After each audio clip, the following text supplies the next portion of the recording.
Did you know that each year 1 in 4 adults age 65 or older experiences a fall? This can result in over 3 million emergency department visits. Many of those falls are preventable. Among the same group of older adults, falls are the leading cause of both fatal and non-fatal injuries. Hello everyone, I'm Cheryl Michel and welcome to My Care Advisors. In this episode, Safe Spaces, Navigating Fall Prevention for Aging Parents, we are joined by Kisha Steineger. She's a certified senior advisor and senior care consultant for CarePatrol of Northeast Kansas. She will share her insight on navigating fall prevention for aging parents. Well, welcome, Kisha. It's such a great pleasure to speak with you today. Thank you so much for having me. I'm happy to be here. So, Kisha, let's just start a conversation by sharing with our listeners what are a few common causes of falls among aging adults and how families can identify those potential risks, especially in the home. Well, when you think about falling, we've all heard the phrase, use it or lose it. Well, this is especially true for older adults. As most people know, we lose muscle mass as we age, and eventually that will affect your ability to walk, and you can become a little bit more unsteady on your feet and prone to falling. So keeping your legs strong is key. And you can do that with some simple activities that would match your personal fitness level. So, if you can get on one of the seated bikes, those are great. A lot of communities host chair yoga, and you can find those at senior centers and other places in the community as well. And even things like water aerobics. If you're able to get to a gym or a physical therapy place that has a pool, that would be a great option for you. And another common cause of falls is a rapid drop in blood pressure. My grandpa had this issue and he would just crumple to the floor after about 30 seconds. He just said, I'm going down. So the way that he coped with that was to, kind of look around before he stood up and say, okay, I can make it this far before I know that I need to sit down. So we would just base things, on how far he had to walk. Another way to kind of help with that is to stand up and sit down repeatedly, just a couple of times, first thing in the morning when you're a little bit groggier, or if you've been sitting for a while. That can really help kind of balance out that blood pressure issue. So one of the good things to do is, make sure that your environment is open so you don't have the worry of tripping over anything. But have some safe spots that, an elderly person can sit down or, add some grab bars if they're unsteady that they'd be able to hold on to. And there are lots of things you can do around your house that can help prevent falls. Proper footwear is really important. I know a few people that like to wear their Crocs, and if you are a senior and prone to falling, Crocs are not the shoe for you. And so make sure that your shoes aren't slick, but they also shouldn't stick to the floor too much either. A couple other things, make sure to keep clutter off of the floor. Remove as many rugs as possible. Those are pretty big trip hazards. Good lighting is a key, especially at night. Make sure to add some motion censored night lights in, areas where your family member might be walking around in the bathroom, for example. And the other good option is to use non-slip rugs or mats in areas that might get wet frequently. So the shower, the bathroom, near the kitchen sink, places like that. And my final word of advice there, specifically in the kitchen, is try and keep things within an easy reach for your loved one. So they're not leaning over too far, getting a dish, out or a can. Something like that. And that can really help prevent falls. Well, Kisha, these are amazing tips and insights that everyone can actually implement as they're looking throughout their home, especially with an older loved one. So thank you for sharing those. Yeah, and I was just wondering, just that being said, just to kind of go deeper into what you're talking about, that family support. And I was just wondering, you mentioned about keeping active and mobile and moving is so important. I was wondering, what are some ideas that, as older adults are keeping their mobility and independence, but they also need to ensure their safety. So What are some of your insights about that for your family members and caregivers? The best way to maintain your safety is to keep, active from the beginning, but be sure that you're staying within your own parameters. If you've never been an active person before, then, going out and joining that first pickleball group might not be for you right now. Start with something easy. The best example would be chair yoga. That's something that's simple that pretty much everyone can do. And a really good idea is if you can do that with your loved one, that encourages them to go to the activity and you can get a little bit out of it too. And that's always good bonding experience for both of you.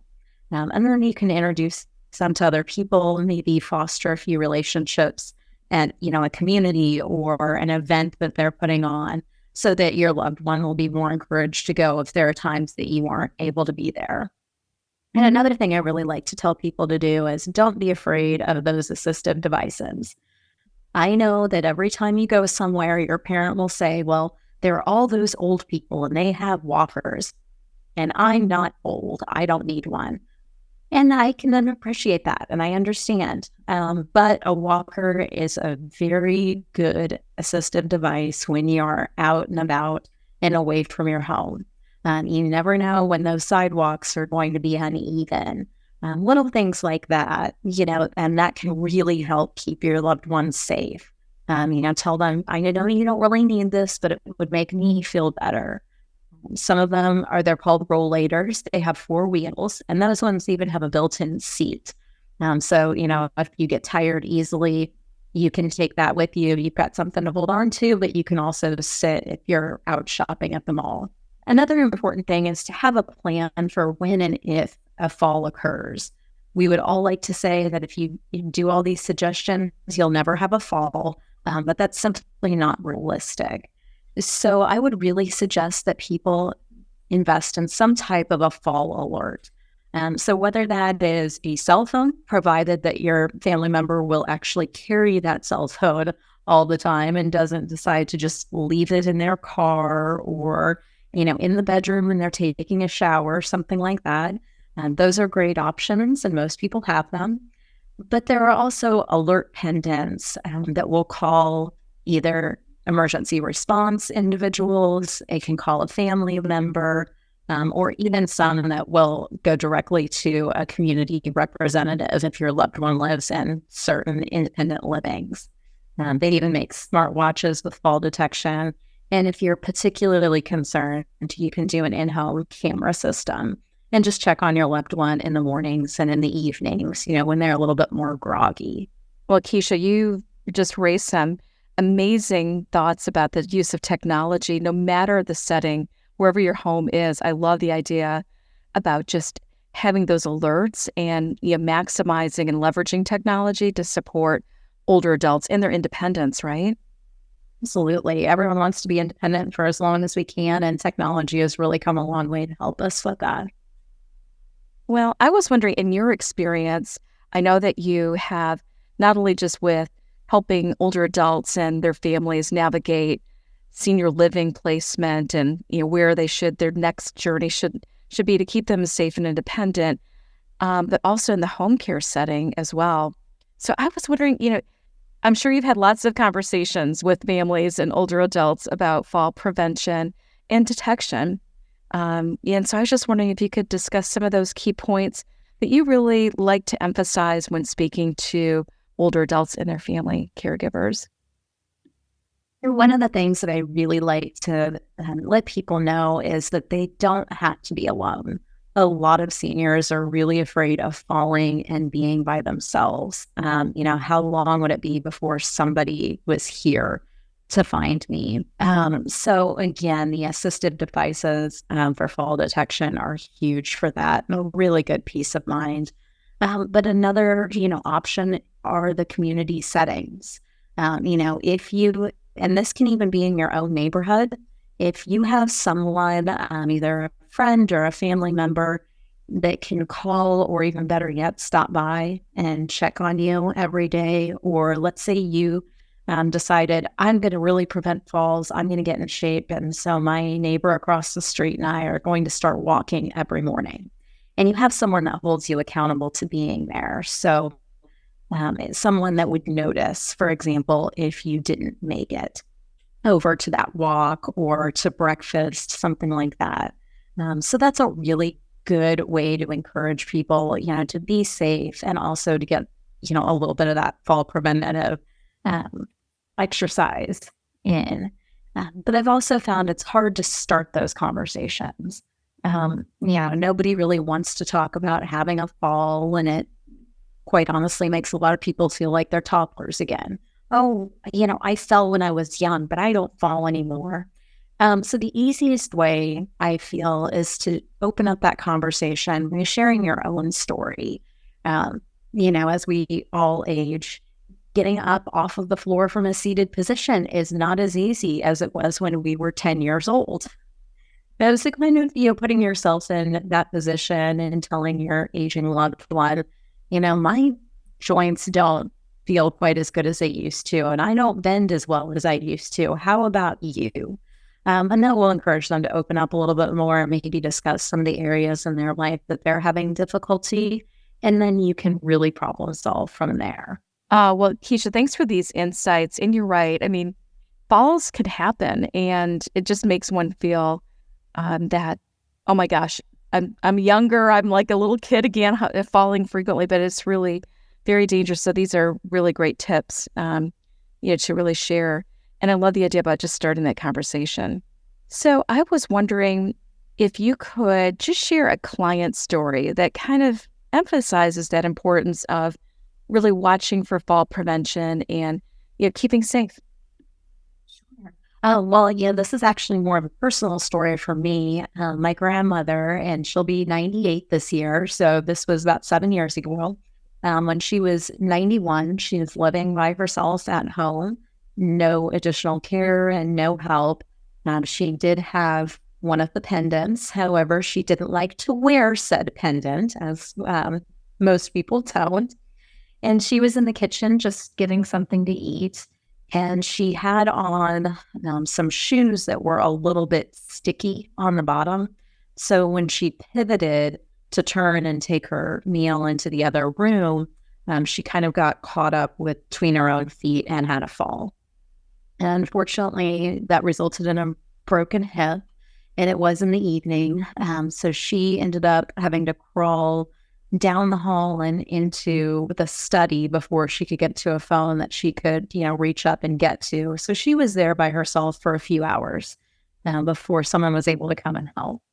Now, unfortunately, she, underwent surgery and did a long rehab where we did rehab, and then we had to do an assisted living because she was still non-weight bearing. Back to rehab, back to an assisted living, and eventually she was able to come home.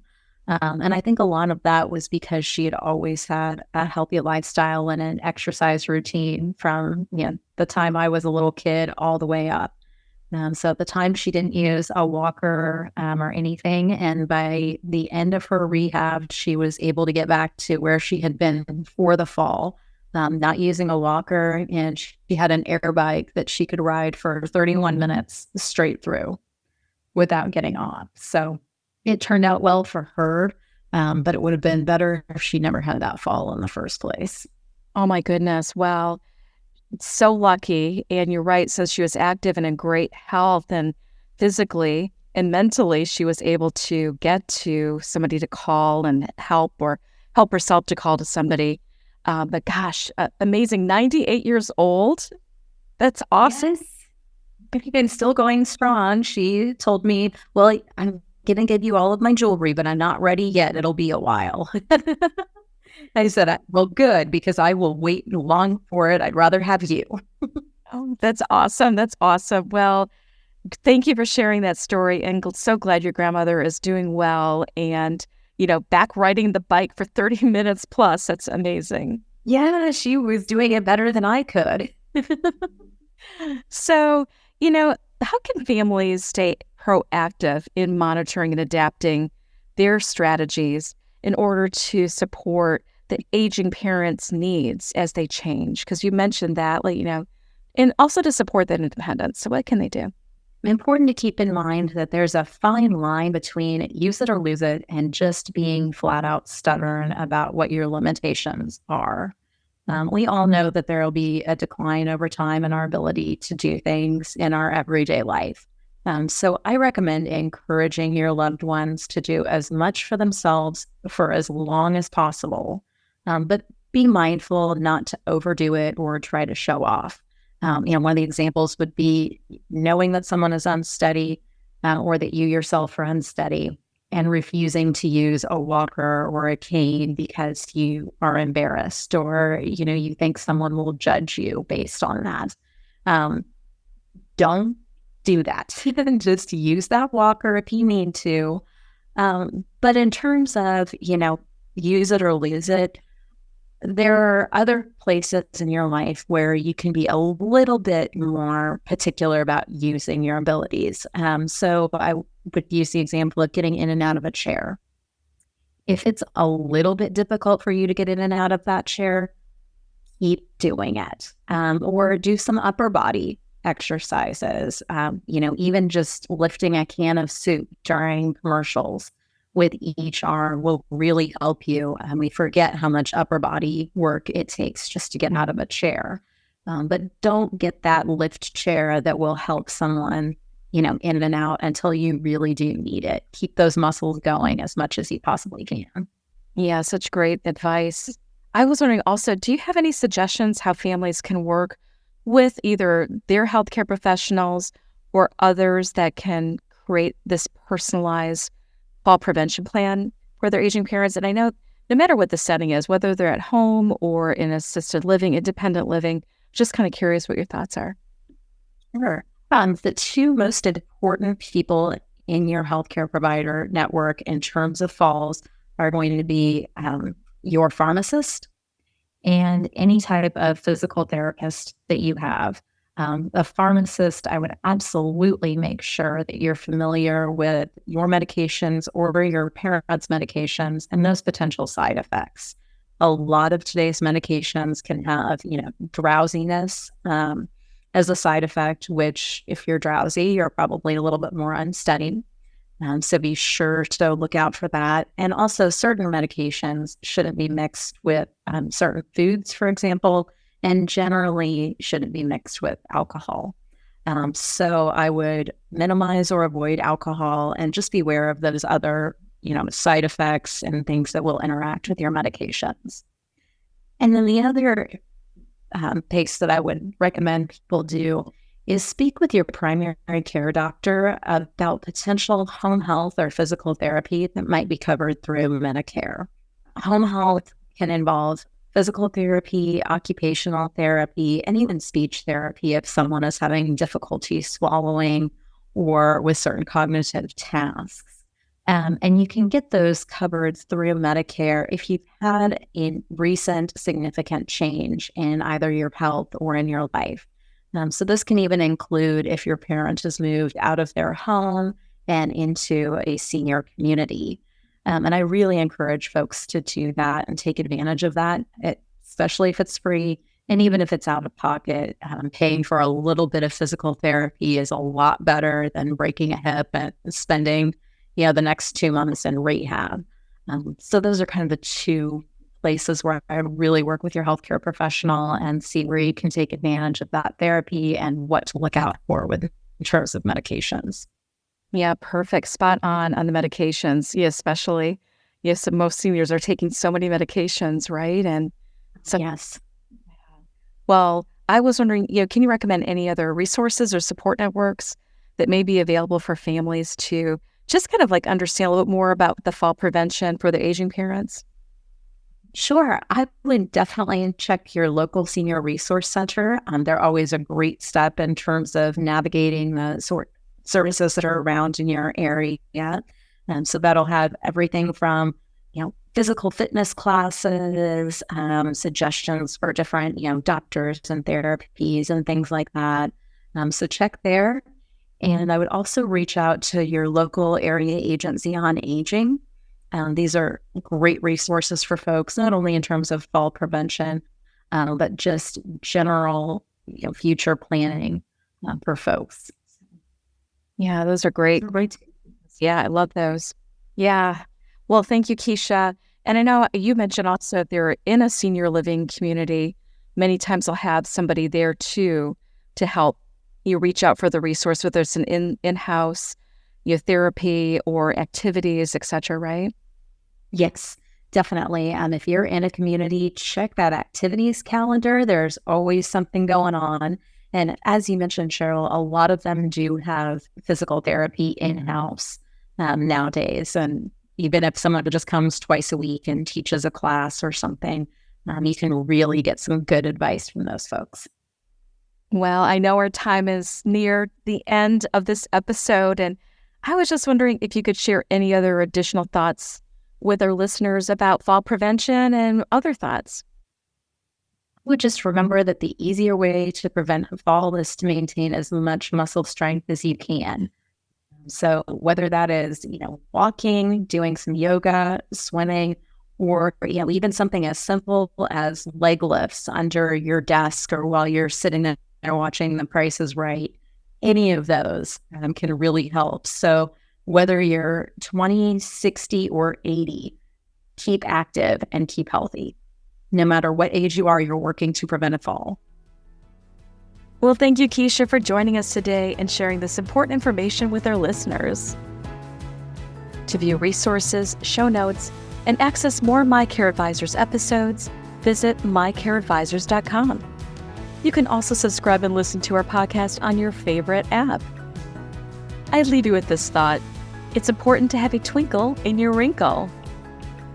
Choose to be inspired to live the best life every day. Thank you for listening. We are grateful to be your guide.